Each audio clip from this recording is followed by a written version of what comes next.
Welcome back to the OKC Foodcast. This is episode number 5, and we have a special guest joining us today. Yay! But you're joined by your two hosts, Nabil and Ashley Gardner. And joining us today is Serena Jamal. My wife. The Serena that you hear on the podcast. That's her. She's here today. And we're all going to be talking about this cookbook club that one of our friends, Lynn, started. So shout out to Lynn. Shout out to Lynn. It's an so amazing cool. idea that she picked up from Bon Appetit, but we'll tell you more about that just in a second here. First, what's the favorite thing you ate this week, Ashley? Oh, my favorite thing that I ate this week. It would probably have to be, I made a really big dinner for my family, and I really like cooking big meals on the weekend where I can like take my time and spend, a few hours at it. So I made grilled cedar plank salmon, and then I made a parsley, caper, and toasted almond chimichurri sauce to go on top. Along with that, I did homemade fried rice and garlic ginger bok choy. And my favorite new thing, I've been obsessed with these veggie spring rolls. I posted it on our Instagram, but these veggie spring rolls that have watermelon radishes in them, avocado, cucumber, carrot, mint, purple cabbage, and then I made a carrot ginger dipping sauce. Like, this meal it's probably one of my favorite meals. Like, why was I not invited to this? I know, right? Why were we not invited? That's right. It was so good. I did post a picture of the whole meal on our Instagram, OKC Foodcast. But you guys, those spring rolls, oh my goodness. Those look really good too. And the first time I made them, my rolling skills needed some improvement. So now I've made them like 3 times and I have got the rolling down. It's like I can't give up until I I'll get it right. be the judge of that. Are you good at rolling spring rolls? No, I'm good at eating them. Oh, okay. Well, that I can promise you will enjoy. What was your favorite thing you ate this week? Well, it was a toss-up between 2, so I'm going to do one and Serena's going to do the other one because we eat most of our meals together. Right. It's this really small Thai place downtown. It's called Thai Kitchen. Oh, I haven't been there yet. It is really, really good. And I think even better than the food was the service that we got there. Yeah. I think the owner himself was there and he was just extremely friendly and really jovial and really made us feel really comfortable, like, because we were walking into this place, we were like, we've never been there. They had a buffet, so they have a lunch buffet, which is pretty cool if you're That's nice. working downtown or in that area for lunch. Where at downtown? It's right off of Hudson and Dean A. McGee Avenue. Okay. Right next to that big bus station, the Okay. Embark bus station. Okay. Do they have parking? Just street parking, which wasn't bad. We went on a Friday afternoon around 1, and we had no trouble finding parking, and we had 2 cars. Okay. Yeah. All right. I always get anxiety when it comes to no parking downtown. I'm like, is it worth it? Well, I mean, there's parking garages around as well. Okay. So you could always just park in a garage and pay whatever you need to pay. So Yeah. there were a ton of garages right around the area. There were. But we found street parking very easily. No problem. Cool. But yeah, so that owner was just so friendly and he was really funny. And, with your lunch meal, you usually get an entree and a soup or a spring roll. And we're like, well, what should we get? And he's like, I'll just bring both out for you. Oh, And that's this was nice. for all of us. We went with my parents, my sister, and Nabil's parents. So there were 7 of us. And he said, I'll just bring soup and spring rolls for everybody. Yeah. Wow. Super nice. That's Super nice. Did he charge for all of it? No. He just charged the regular amount. Wow. Yeah. That's really he nice. He was really, really nice. And then as he'd bring out the food, he'd tell us, oh, this is this. And one of the big things that I picked up was everything is cut fresh. He's like, nothing stays pre-chopped. more than a day or 2. And so they chop in the morning and it seemed very fresh. What did you order? Like, what was your entree? I went with my go-to. It's like the spicy basil. Yeah. The spicy basil stir fry. Yeah. He's had this at every Thai restaurant we've gone to. You ever. You need But a that's baseline, how you right? can judge between all of them. Yeah. So that's what I got, and it was really good. Did y'all, by any chance, get like the tom kha soup? That's my favorite soup. That's my baseline that I try at every Thai restaurant. So the soup that he brought out for us was the tom yum, Okay. which is, I guess, very similar to the tom kha, except it doesn't have the coconut The milk. coconut milk. I gotta have that. And the coconut tom yum was good. It was good. It was really light and pretty refreshing as well. Yeah. So it was a really good soup. Cool. And you could tell the spring rolls were like just fried. Yeah. They Because stayed if you hot for ate a long a bite, time. it burned your tongue. But yeah, that was really good. And what'd you get, Serena? I'd gotten the pad thai, which is my go-to at Thai restaurants.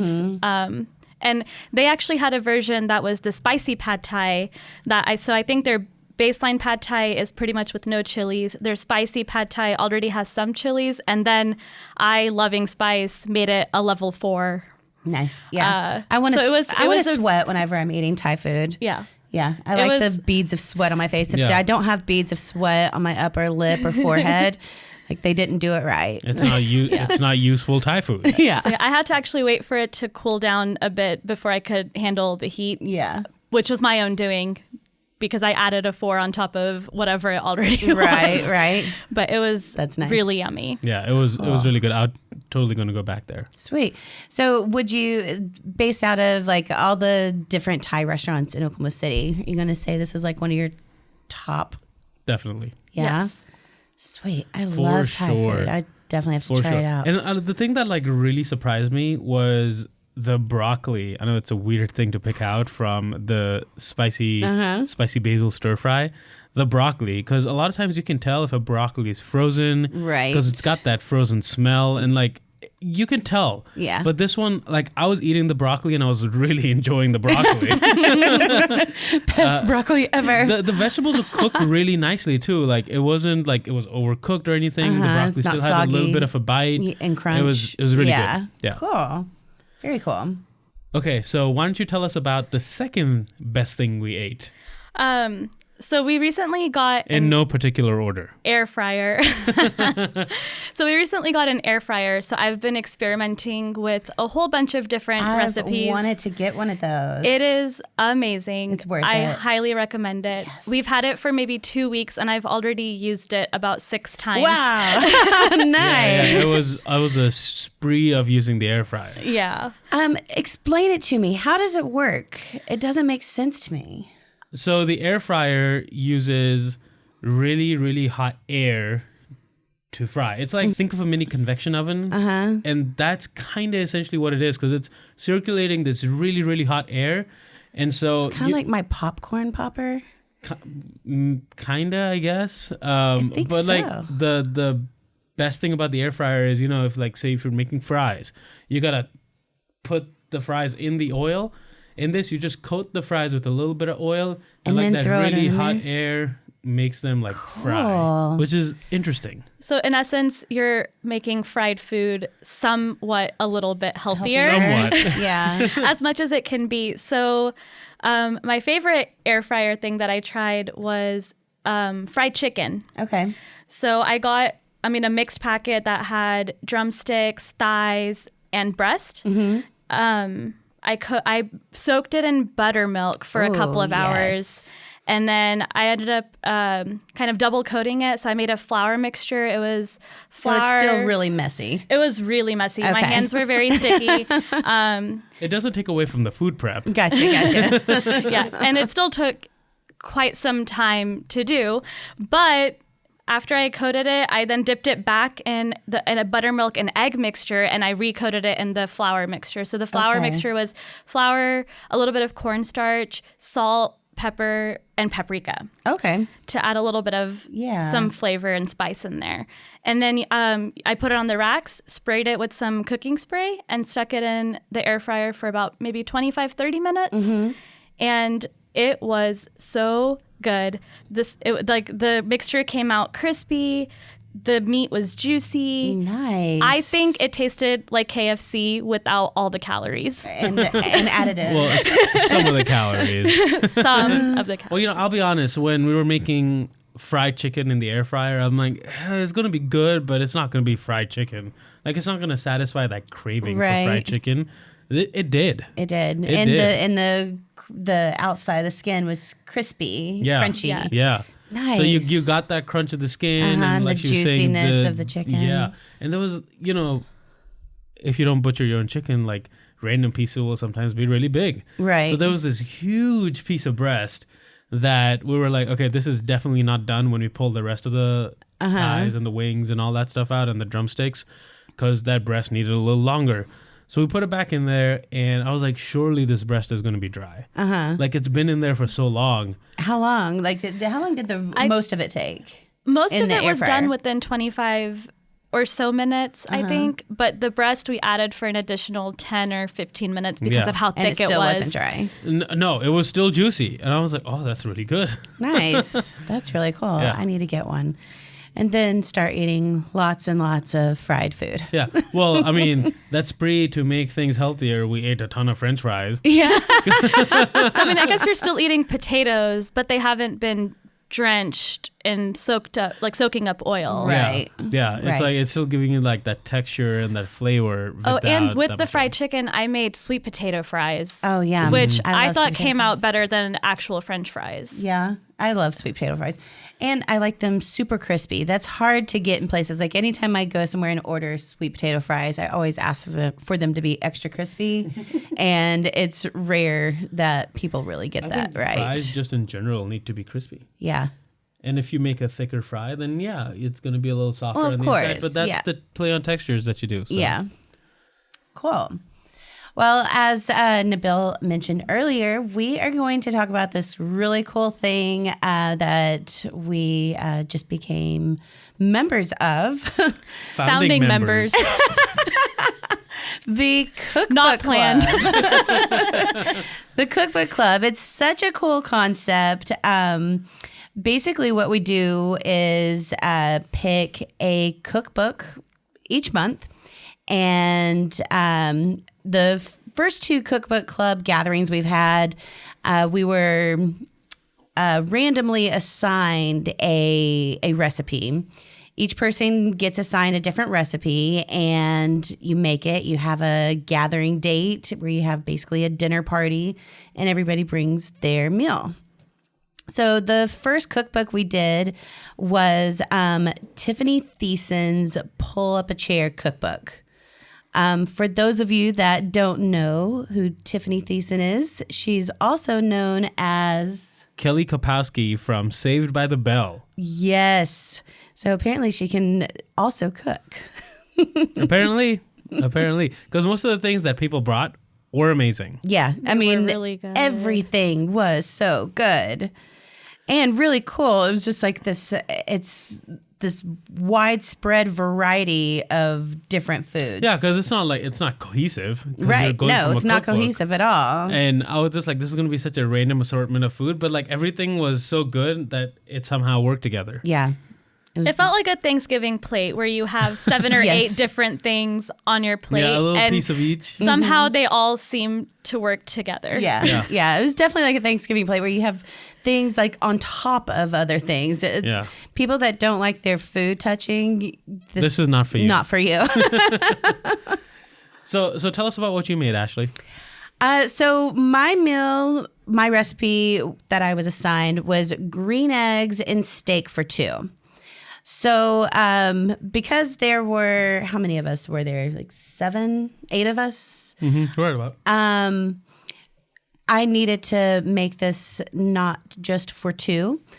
So originally the recipe wants you to make 2 like over medium eggs, but instead I did a tray of deviled eggs and still made them green. So the way they were green in the recipe was this chimichurri sauce. So I basically made that sauce and then put it in with my egg yolks, and then refilled my deviled eggs. Nice. Yeah. And those were good. They were. Thank I'm you. saying nice like I didn't eat them, because usually the things she makes, I'm just like, why didn't you tell me about this? this But this time one I you actually ate, had. and it was really good. And then I got 2 really good cuts of steak. It was sirloin steak. And literally, to make a really great steak, you don't have to marinate forever. I literally just put salt, like kosher salt, good grain salt, and fresh cracked black pepper. And then just seared it, and it was really cold, so I used a like this grill pan skillet, so you still get the char marks. And yeah, Super good. yeah, Super good. I enjoyed it. What did you make, Serena? So I made a charred Caesar salad. It was a wedge salad, I guess, with a Greek yogurt blue cheese dressing. It was really good. I enjoyed it. I've never grilled lettuce before, so that was an interesting process. And it was kind of the same thing. It was cold outside, so we ended up using our panini press and opening it up as a grill pan, which I Perfect. guess you can do. Yeah. And so we grilled the lettuce on there, and then Was it romaine? it was romaine. Yeah. Hearts of romaine. So we just Yeah. cut the hearts of romaine in half. So you still have big pieces. Big pieces. Yeah. So it was the actual wedge salad, and then we grilled them on one side, and then we drizzled the blue cheese dressing on top, which had buttermilk, Greek yogurt, blue cheese crumbles, lemon juice, and garlic and salt and pepper. Fresh garlic or Fresh like garlic. cool. You know, it's surprising how much salad was different just because it was charred. Yeah. I've made that before, not with the blue cheese dressing, but I've on the grill, like in the summertime, I have made that before. It's one of my favorites. I honestly was not expecting too much. I'm like, oh, you're charring it. I don't know if it's for it aesthetic changes purposes. it. It changed it Changes completely. the whole flavor. Oh, it was so good. It was so good. Really, really good. And then we just happened to be assigned 2 salads. So when I say I made potato and pickle salad, I'm going to use that term loosely as to refer to the collective me and Serena. And by collective, he means mostly me. Hey, I helped in some stuff. I was meal prepping at the time. So I was just like, hey, let's just we do kind of both things at one time since we're in the Divided kitchen. and conquered the Yeah, kitchen that that's- day. I was a taste tester. There you know, go. I You guess have to that's have one of something. those. Yeah. Yeah. You're married. You got to work as a team. But this was a pickle and potato salad, and use the small tricolor potatoes, Yeah. some mayo, sweet pickles. And unlike typical potato salad, weren't the potatoes, how'd you cut them? We just In cut quarters. them In quarters. Yeah. So it wasn't like all mashed up. No. Yeah. So like these were cut in quarters. The potatoes held their integrity because we didn't like overmix it or anything like that. But so it was the potatoes, the pickles, mayo, mustard, obviously salt and pepper to taste. We had some hard-boiled eggs that we had chopped up in there, some thinly sliced onions, and some parsley and paprika for garnish. And I mean, that Nice. salad was really good. It was good. Yeah, I'm not it was usually a good. fan of potato Yeah, me neither. salad, but it really worked. Yeah. Yeah. I like potato salad, but I liked this one a lot better than like your traditional potato salad. And it's so easy. It like you is. boil the potatoes, you cut things up, and you mix in a bowl. You're done. Yeah. It was really easy. That's nice. And I really liked the pickles that we used because we got a bold, sweet, and spicy pickle. And I think that flavor also really added, it went well with the potatoes. Yeah, I think that little bit of heat, that cheekiness, the Yeah. cheekiness. it's going to become a thing. It's going to become a thing.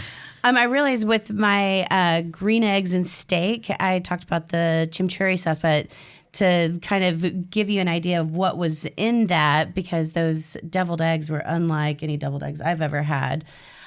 Basically, you have chopped parsley, and I like minced it up teeny, teeny, tiny. Fresh oregano, fresh mint, fresh garlic, olive oil, and lime, like basically a half of a lime squeezed in. And then I mix that up with the yolk, so it turns it green because of that parsley. It was really, really good. I'll probably make that again. It was really good. So then obviously the 7 people or 4 of the people that were there, Everybody made something. everyone made something. And I think my favorite thing from what other people made was the beet risotto. Yes. I would say that was probably one of my favorite things as well. It was so well done. Well, because it was just so well done. And the person who made it so pretty, too. Yeah. Because the beets give it a nice little pink reddish hue. Bright. It was very so bright. good. Yeah, when I looked at it, I was like, oh, I wonder what that is. Because Yeah. I didn't look at anyone else's recipe before I went in there. I didn't either. Yeah. So like I was It just like a looking at surprise. things. I was like, wait, what is that? And it was so Like good. bright purple So good. beet risotto. Yeah, and It it's- was amazing. And it's hard to get that earthy flavor out of the beets, but this was done really well. Yeah. No, I enjoyed that a lot too. I think my favorite thing that was brought was the beef and mushroom stroganoff on a creamy polenta. Jennifer made that, and it was actually Caleb that made the beet risotto. He nailed it. Yeah. But yeah, the beef stroganoff on top of the polenta, it's kind of a different take. Normally you have beef stroganoff with like the flat noodles. So doing that beef and gravy with mushrooms on the It was polenta really to good. me was awesome. Really good. What was your favorite thing, I Serena? think my favorite thing were the short rib enchiladas Oh, that yeah. Lynn made. Yeah, those are good. Shout out to the founder again. And I also really enjoyed the blackberry cobbler. And it was like random picking. Should we just say we enjoyed everything? Yeah, seriously. I mean, the guacamole. It was everything was just really well done. I mean, I guess we're blessed to have people that are good home chefs. To be part Right? of this Yeah. group. Everybody nailed their recipe. So that was Tiffany Thiessen's Pull Up a Chair cookbook. We did have a second gathering, and Unfortunately, we missed this one. yeah, we missed you Yeah, guys. we had a family emergency to deal with and attend to. So, Yeah. But yeah, I was kind of sad to miss that. Yeah. I mean, Snoop We- Dogg's cookbook. Yeah, well, it was Snoop Dogg's cookbook, From Crook to Cook. How hilarious is that?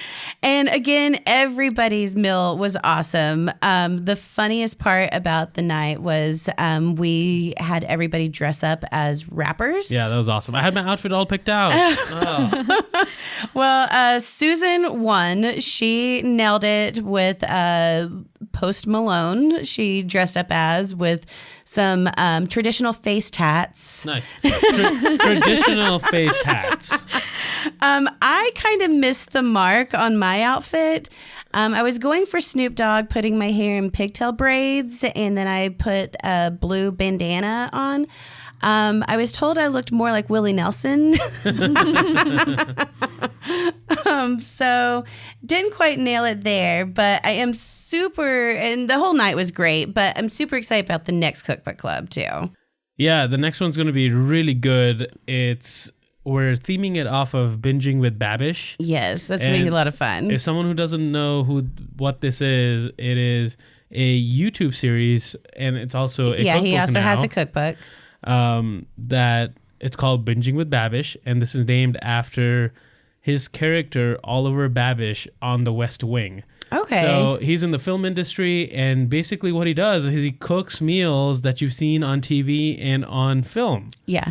So gonna be a lot of fun. one of his first episodes that made it big was the moist maker from Friends. So Okay. he actually created that sandwich, and he has a recipe on how to do that.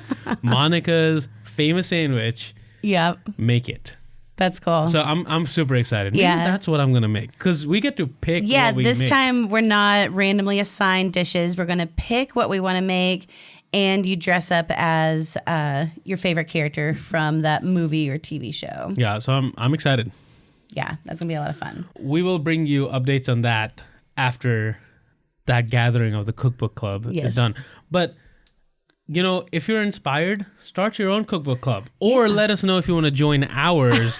We will have to ask if we have space, because I don't know if there's like a max, since we are not the founders of this club. But yeah, if you have friends that like to cook, coming up with the cookbook club is super easy and a lot of fun. It's only once a month, so it's like totally doable. Or you can do it as often as you want. Of course. So yeah, I think it's a great way to get out of your comfort zone a little bit and maybe cook something that you might not have because you're assigned that recipe, and then also just try so many different things.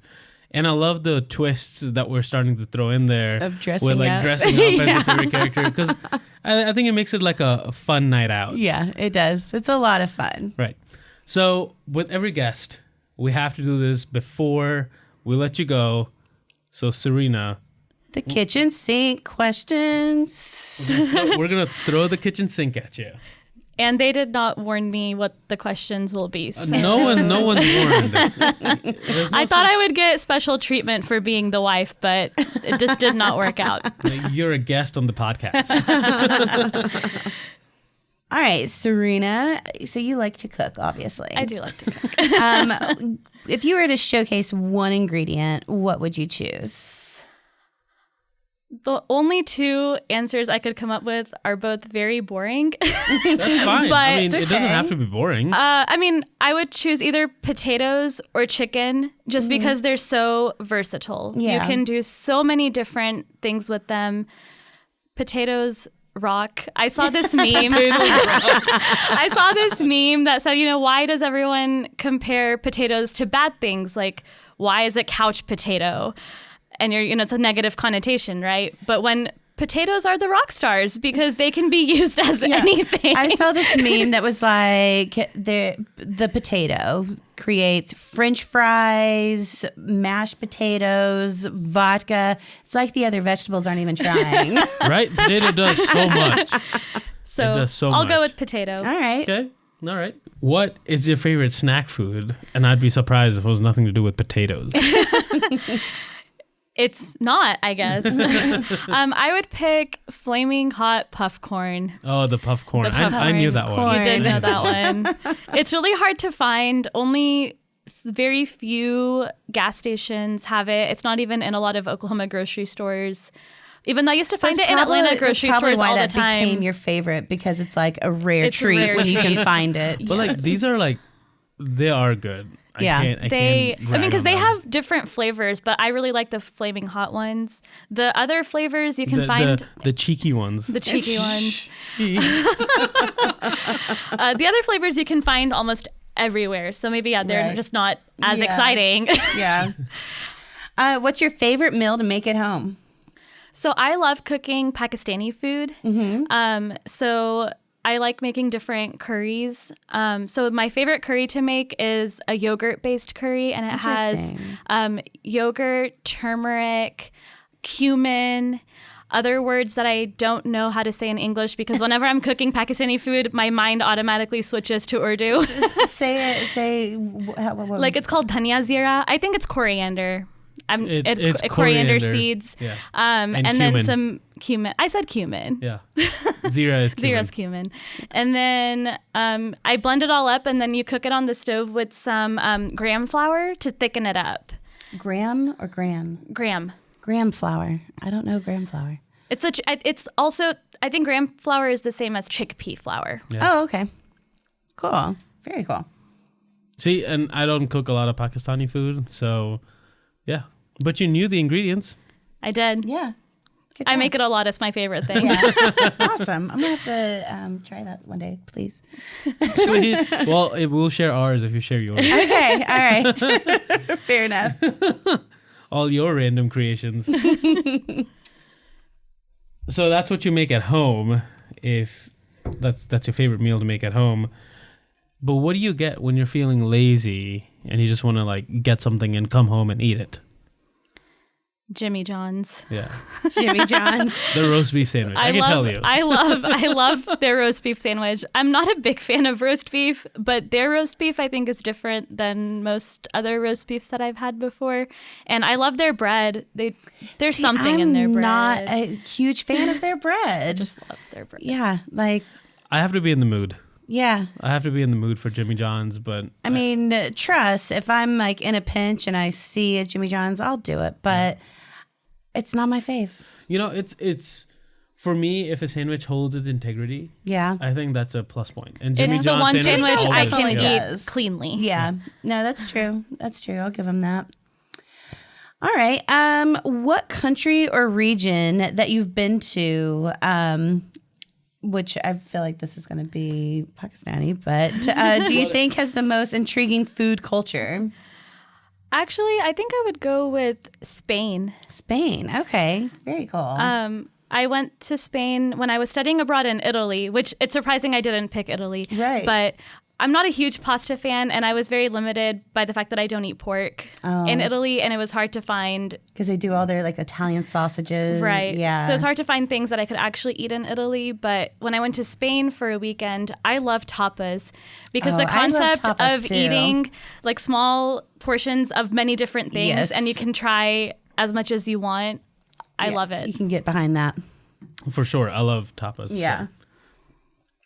And for our final question, what is your favorite restaurant in Oklahoma? Oh, that's a tough one. That's a tough one for everyone. Yeah. You've stumped me. I love food so much. I would have to say, I know you're going to say that I'm going to say Thai kitchen and you're going to be like, it's because it's the last thing you ate. No, but it's was that good. really good. Yeah. It was really good. And yeah, it's just I'm telling you, like that service just put it above and beyond. Yeah. Right? It's like you go there and yeah, two places can cook the same meal, but if one gives you incredible service and they're super friendly and very helpful, and the other place is like, what do you want? Here you go. Right. You know, you're It gonna be doesn't like- leave that lasting impression Exactly. quite as much. Exactly. Yeah, I get that. Well, cool, guys. Well, thank you all so much for joining us this week. Please be sure to follow us on Instagram and Facebook at OKC Foodcast. And if you want to just give us a shout out or an idea for an episode, you can email us at okcfoodcast@gmail.com. And be sure to tell us if you start a cookbook club or if you Yeah. want to join a cookbook club. Yeah. Maybe we can make like a matchmaking cookbook Take that. forum. So if you're looking for a cookbook club to join, let us know in Oklahoma and we'll try to make something happen. Yeah. But in the meanwhile, definitely subscribe to us, rate us on your iTunes Store or Google Play Music, wherever you're listening to your podcast, and write us a positive review because that really helps get our name out there to more people. And we appreciate it. We appreciate it. We will be indebted to you. Yeah. So until next time, friends, eat well and be happy.